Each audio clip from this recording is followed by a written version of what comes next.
एक आशय इतना ऊंचा। एक यात्री की कहानी। मैं हूँ गौरव जानी और यह है लोनर डैश, मेरा साथी, मेरी मोटरसाइकिल। लेकिन लोनर कभी अकेला नहीं होता, हम हर समय साथ हैं। मैं और मेरी मोटरसाइकिल मुंबई के व्यस्त, भीड़ भाड़ वाले और शोर शराबे वाले शहर से दूर जाने के लिए एक मौके का इंतजार करते हैं। हम इस अद्भुत देश के विभिन्न हिस्सों की यात्रा करना पसंद करते हैं। मैं आपको भारत की सबसे ऊंची सड़कों पर अपनी अद्भुत यात्रा के बारे में बताता हूँ। तैयार होना। इस यात्रा में करीब 2 महीने का समय लगा। मुझे अपनी मोटरसाइकिल पर सब कुछ ले जाना था। मुझे अपनी जरूरत की सभी चीजों की योजना बनानी थी और उन्हें इकट्ठा करना था। मैंने एक छोटा सा तंबू, स्लीपिंग बैग, प्लास्टिक शीट, गर्म कपड़े और खाना पैक किया जो कुछ दिनों तक ताज़ा रहेगा। मैंने पेट्रोल के लिए अपना कैमरा और अतिरिक्त डिब्बे भी ले लिए। लोनर और मैं मुंबई से निकलकर महाराष्ट्र, गुजरात और राजस्थान के छोटे छोटे गांवों और कस्बों से होते हुए दिल्ली पहुंचे।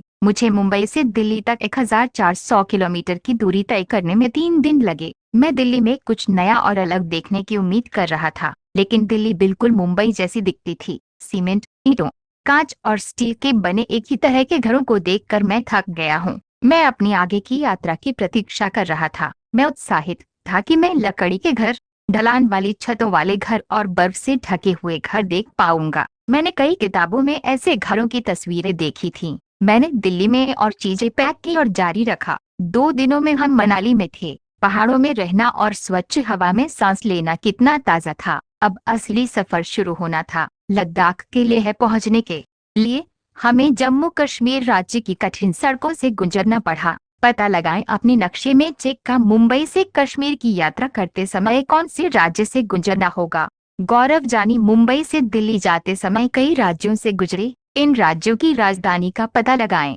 क्या उसके रास्ते में कोई और बड़ा शहर था? मनाली मैदानी इलाका है या पहाड़ी इलाका? ये किस राज्य में है? नया घर। लोनर और मैं हर दिन लंबी दूरी तय कर रहे थे। मुझे रात की ठंडी हवा से खुद को बचाने के लिए केवल भोजन और एक तंबू की जरूरत थी। मेरा नायलॉन का तंबू इतना छोटा था कि मैं सोने के लिए उसमें फिट हो सकता था। कुंवारा तंबू के बाहर पहरा दे रहा था। हवा और पक्षियों की आवाज ने मुझे सूर्योदय देखने के लिए जगाया। बताओ, क्या तुम कभी तंबू में रुके हो? कहाँ पे? ये किस तरह का था? कल्पना कीजिए कि आप 2 दिनों के लिए एक छोटे से तंबू में अकेले रहने वाले थे और अपने साथ केवल 10 चीजें ले जा सकते थे। उन 10 चीजों की सूची बनाएं। आपने विभिन्न प्रकार के घर क्या देखे हैं? अपने दोस्तों को इस बारे में बताएं। चित्र भी बनाओ। ठंडा रेगिस्तान। आखिर में लोनर और मैं लेह पहुंचे। मैंने पहली बार ऐसा क्षेत्र देखा, ऊंचा, सूखा और समतल, जिसे शीत मरुस्थल कहा जाता है। लद्दाख में बहुत कम वर्षा होती है। यहाँ ऊंचे बर्फ से ढके पहाड़ और ठंडी समतल जमीन है। लेह में मैंने खुद को खूबसूरत सफेद घरों वाली एक शांत गली में पाया। जैसे ही मैं धीरे धीरे सवार हुआ, मैंने पाया कि बच्चों का एक समूह मेरा पीछा कर रहा है। उन्होंने जुले जुले का उच्चारण किया, जिसका अर्थ है स्वागत। स्वागत। मेरे अकेला को देखकर वे सब चकित रह गए। सब चाहते थे कि मैं उनके घर आ जाऊं। घर पर ताशी के साथ। ताशी मुझे घसीट कर अपने घर ले गया। ये 2 मंजिलों वाली एक इमारत थी। घर पत्थरों से बना था जो एक के ऊपर एक रखे हुए थे। दीवारों पर मिट्टी और चूने की मोटी परत चढ़ी हुई थी। घर अंदर से एक शेड जैसा लग रहा था, जिसमें ढेर सारी घास रखी हुई थी। हमने लकड़ी की सीढ़ियां ली और पहली मंजिल पर पहुंचे। ये वह जगह है जहां हम रहते हैं, ताशी ने समझाया। भूतल हमारे जानवरों के लिए और आवश्यक चीजों के भंडारण के लिए हैं। कभी कभी जब बहुत ज्यादा ठंड हो जाती है तो हम भी नीचे चले जाते हैं। मैंने देखा कि भूतल में खिड़कियां नहीं थीं। छत को मजबूत बनाने के लिए घने पेड़ के तनों का इस्तेमाल किया जाता था। फिर ताशी मुझे अपने घर की छत पर ले गया।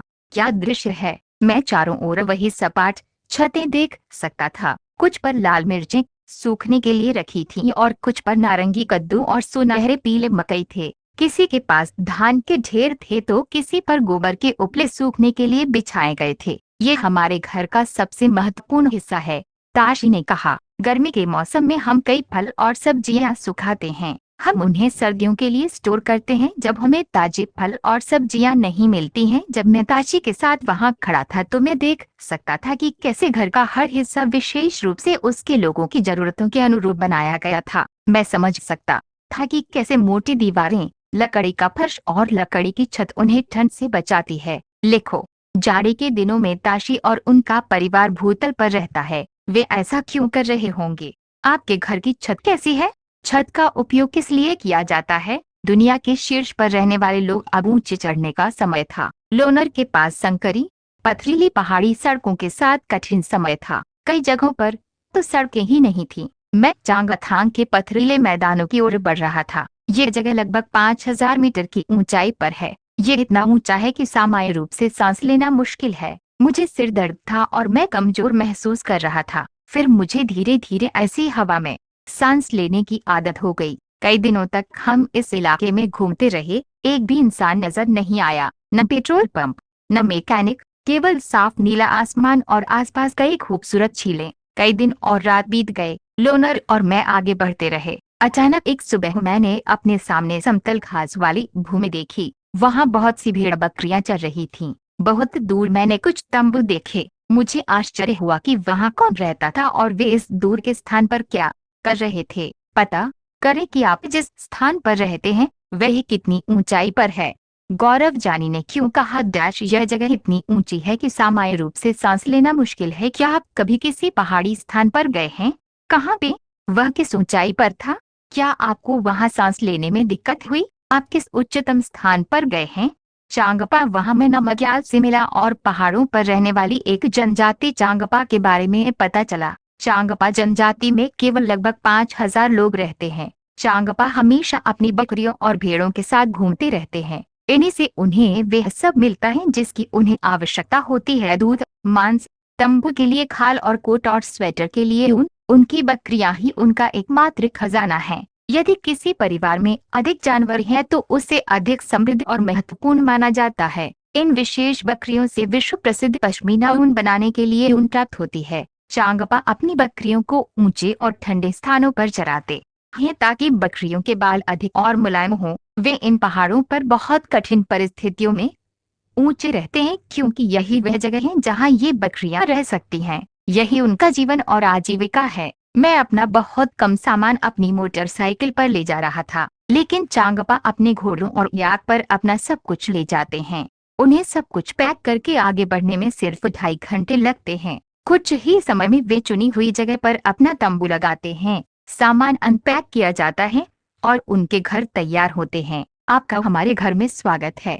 नामग्याल ने मुझे शंकु के आकार के बड़े तंबू की ओर ले जाते हुए कहा। वे अपने डेरे को रेबो कहते हैं। याक के बालों को एक साथ सिले हुए पट्टियां बनाने के लिए बुना जाता है। ये मजबूत और गर्म होते हैं और इन्हें बर्फीली तेज हवाओं से बचाते हैं। मैंने देखा कि पट्टियां 9 डंडों से कसकर बंधी हुई थीं। जमीन को करीब 2 फीट गहरा खोदा गया है। इसके बाद इसके चारों ओर जमीन के ऊंचे हिस्से पर तंबू लगा दिया जाता है। जैसे ही हमने तंबू में कदम रखा गया मुझे एहसास हुआ कि मैं सीधे खड़ा हो सकता हूँ। ये मेरे तंबू जैसा नहीं था। मैंने ये भी देखा कि रेबो मुंबई में मेरे फ्लैट के कमरे जितना बड़ा था। इसे बीच में लकड़ी के 2 खंभों से बांधा गया था। चूल्हे से धुआं निकलने के लिए एक द्वार था। नामग्याल ने बताया कि इस टेंट की डिजाइन 1000 साल से भी ज्यादा पुरानी है। तंबू ने चांगपाओं को अत्यधिक ठंड से बचाया। कितनी ठंड होनी चाहिए? सर्दियों में तापमान 0 से कई डिग्री नीचे चला जाता है। हवा 70 किलोमीटर प्रति घंटे की रफ्तार से चलती है। कल्पना कीजिए यदि आप एक बस में होते जो इतनी गति से जा रही थी तो आप 1 घंटे में अपने घर से कितनी दूर पहुंच जाते। रेबो के पास भेड़ बकरी रखने की जगह थी। चांगपा इस लेखा को कहते हैं। लेखे की दीवारें पत्थरों से बनी हैं। प्रत्येक परिवार अपने पशुओं पर एक विशेष छाप लगाता है। स्त्रियां और युवतियां गिनती हैं और जानवरों को लेखा से बाहर ले जाती हैं। डच चांगपा के लिए उनके जानवर उनके जीवन का एक बहुत ही महत्वपूर्ण हिस्सा हैं। क्या कोई जानवर आपके जीवन का हिस्सा है? उदाहरण के लिए एक पालतू जानवर के रूप में या खेती में सहायक के रूप में डैश उन 5 तरीकों की सूची बनाएं जिनसे विभिन्न जानवर आपके जीवन का हिस्सा हैं। डैश क्या बकरी और भेड़ को अपने फरवरी और उनकी जरूरत होती है? विचार विमर्श करना। पता लगाएं। आपने पढ़ा है कि चांगथांग में तापमान 0 डिग्री सेल्सियस से नीचे चला जाता है। भारत या विदेशों में ऐसे शहरों का पता लगाने के लिए टीवी पर अखबार देखें जहां तापमान 0 डिग्री सेल्सियस से नीचे चला जाता है। आप इसे किन महीनों में देखने की उम्मीद करते हैं? विश्व प्रसिद्ध पश्मीना। ऐसा माना जाता है कि एक पश्मीना शॉल 6 स्वेटर जितना गर्म होता है। यह बहुत पतला है फिर भी बहुत गर्म है। जिन बकरियों से नरम पश्मीना ऊन एकत्र की जाती है वे 5000 मीटर की ऊंचाई पर पाई जाती हैं। सर्दियों में यहाँ का तापमान 0-40 से नीचे चला जाता है। बकरी के शरीर पर गर्म बालों का एक कोट उगाता है जो उसे अत्यधिक ठंड से बचाता है। बकरियां गर्मियों में अपने कुछ बाल फरवरी बहा देती हैं। ये बाल इतने महीन हैं कि इनमें से 6 आपके एक बाल जितने मोटे होंगे।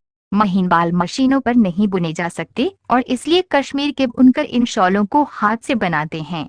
यह एक लंबी और कठिन प्रक्रिया है। लगभग 250 घंटे की बुनाई के बाद एक सादी पश्मीना शॉल बनाई जाती है। कल्पना कीजिए कि कढ़ाई से शॉल बनाने में कितना समय लगेगा। श्रीनगर की ओर मैंने चांगपाओं के साथ कुछ दिन बिताए, लेकिन दुख की बात है कि ये आगे बढ़ने का समय था। मेरी वापसी की यात्रा मुझे दुनिया के इस खास हिस्से से दूर ऐसे शहरों की ओर ले जाएगी जो बिल्कुल अलग दुनिया की तरह दिखते थे। इस बार मैंने लेह से अलग रास्ता अपनाया। मैं कारगिल होते हुए श्रीनगर जा रहा था। मैंने कई और अद्भुत इमारतें और अलग अलग घर देखे। मैं कुछ दिन श्रीनगर में रहा। मैं वहाँ के घरों से चकित है। उन्होंने मेरा दिल ले लिया। कुछ घर पहाड़ों पर है तो कुछ पानी पर। मैंने इनमें से कई तस्वीरें ली। मेरा फोटो एल्बम देखें। श्रीनगर आने वाले पर्यटकों को हाउस बोट में रहना पसंद है। हाउस बोट 80 फीट तक लंबी और लगभग 8 से 9 फीट चौड़ी हो सकती हैं। श्रीनगर में कई परिवार डोंगा में रहते हैं। इन नावों को डल झील और झेलम नदी में देखा जा सकता है। अंदर से डोंगा अलग अलग कमरों वाले घर की तरह है। हाउस बोट और कुछ बड़े घरों की छत पर लकड़ी पर सुंदर नक्काशी देखी जा सकती है। इस डिजाइन को खत्मबंद कहा जाता है, जिसमें एक पैटर्न होता है जो एक पहेली जैसा दिखता है। कश्मीर के गांवों में घरों को पत्थरों से काट कर बनाया जाता है और एक के ऊपर एक रखकर मिट्टी से ढक दिया जाता है। लकड़ी का भी प्रयोग किया जाता है। घरों में ढलान वाली छतें हैं। कुछ पुराने घरों में एक विशेष प्रकार की खिड़की होती है जो दीवार से निकलती है। इसे डब कहते हैं। इसमें सुंदर लकड़ी का पैटर्न है। यहाँ बैठना और दृश्य का आनंद लेना अद्भुत है। यहाँ के पुराने घर पत्थर, ईंट और लकड़ी के बने हैं। दरवाजों और खिड़कियों में खूबसूरत मेहराब हैं। जब मैंने अपनी यात्रा शुरू की थी, मैंने कल्पना नहीं की थी कि एक राज्य में मैं इतने अलग अलग तरह के घर और जीवन शैली देखूंगा। मुझे लेह में पहाड़ों पर रहने का और श्रीनगर में पानी पर रहने का एक और अद्भुत अनुभव था। मैंने देखा कि कैसे इन इलाकों के दोनों घरों को जलवायु के अनुकूल बनाया गया था। वापसी की यात्रा फिर से आगे बढ़ने का समय था। जम्मू में मैंने ऐसे घर देखे जैसे मैं मुंबई में देख रहा हूँ। वही सीमेंट, ईंट, स्टील और कांच। ये घर बहुत मजबूत होते हैं, लेकिन वे उतने खास नहीं हैं जितने घर लेह और श्रीनगर में देखने के लिए भाग्यशाली थे। लंबी यात्रा के बाद मैं और लोनर मुंबई पहुंचने वाले थे। मेरा दिल भारी लग रहा था। मुझे भी लगा कि मेरी मोटरसाइकिल वापस नहीं आना चाहती। मैं खुश था कि मैंने बहुत सी नई चीजें सीखी और अनुभव की। मैं भी कुछ यादें अपने कैमरे में लेकर आया था और निश्चित रूप से ये अंत नहीं था। अगली बार जब लोनर और मैं शहर से उब जाएंगे तो हम फिर से एक नई यात्रा के लिए निकलेंगे। बता दें कि जम्मू कश्मीर के अलग अलग हिस्सों में मकान वहां की जलवायु और वहां के लोगों की जरूरतों के हिसाब से बनाए गए हैं। क्या आप जहां रहते हैं वहां विभिन्न प्रकार के घर हैं? यदि हाँ, तो कारणों पर विचार करें। अपने ही घर के बारे में सोचो। क्या इसमें कुछ खास है, जैसे बहुत बारिश होने पर ढलान वाली छत, या एक आंगन जहां आप गर्म होने पर सो सकते हैं, या जहां चीजें धूप में रखी जाती हैं सुखाने के लिए आदि। एक चित्र बनाओ। आपके घर को बनाने के लिए किस सामग्री का उपयोग किया जाता है? क्या यह मिट्टी, ईंट, पत्थर, लकड़ी या सीमेंट है? चर्चा कीजिए और लिखिए। इस चित्र को देखिए। क्या आप तस्वीर में कोई घर देख सकते हैं? ये घर पत्थर और मिट्टी की बने होते हैं। यहाँ सर्दी में कोई नहीं रहता। गर्मियों में बकरवाल लोग यहाँ रहते हैं जब वे अपनी बकरियों को चरने के लिए ऊंची भूमि पर लाते हैं। क्या आप बकरवाल लोगों के जीवन और चांगपाओं के जीवन में समानता और अंतर का अनुमान लगा सकते हैं? हमने जो सीखा है, आपने जम्मू और कश्मीर में विभिन्न प्रकार के आश्रयों के बारे में पढ़ा। कुछ ऊंचे पहाड़ों पर, कुछ पानी पर, कुछ लकड़ी और पत्थर में सुंदर डिजाइन के साथ, और कुछ मोबाइल आश्रय जिन्हें पैक किया जा सकता है और दूसरी जगह ले जाया जा सकता है। वर्णन करें कि ये आश्रय स्थल वहां रहने वाले लोगों की आवश्यकताओं के अनुरूप कैसे हैं। ये उस घर से किस प्रकार भिन्न है जिसमें आप रहते हैं।